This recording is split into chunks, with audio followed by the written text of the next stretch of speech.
Hello, I am Dipesh Kumar Khulbe, Mutual Fund Distributor. Today we have Mr. Vineet Malu with us, who is Fund Manager with Aditya Birla Mutual Fund. Congratulations, Mr. Vineet, for your upcoming NFO Aditya Birla Sun Life Business Cycle Fund.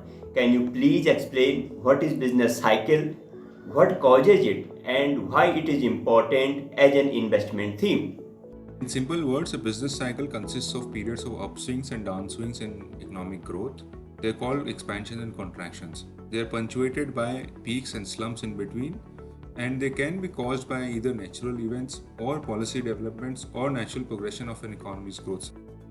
They're very crucial for investments because they have different effect on different sectors at various points in time, and which can lead to opportunities which can be exploited by investors.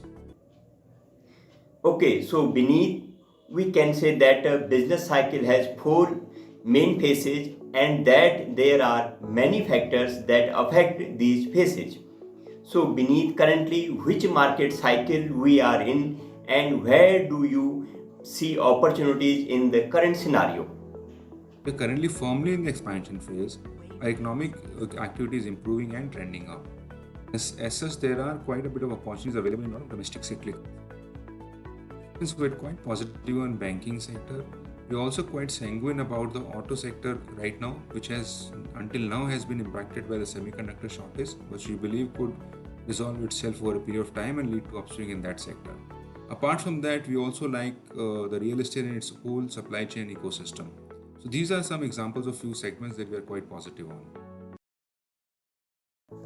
Thanks, Beneath. It is good to know that after COVID induced multiple lockdown, the economic activities are back and the paths seem brighter ahead for many sectors.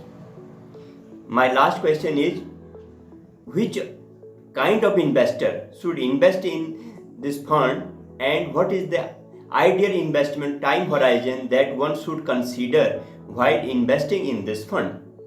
Also, which is better way to invest in this fund, SIP or lump sum investment?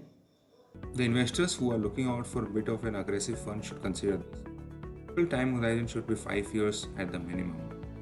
Usually, whether one should invest through SIP or lump sum should be a function of their source of investing capital. If there's a regular source of investing capital coming in, then I would always advise SIP. Otherwise, one can consider lump sum as well. Because we have a solution embedded in the fund, we will calibrate our exposure from one sector to another within the fund without the investor having to worry about it.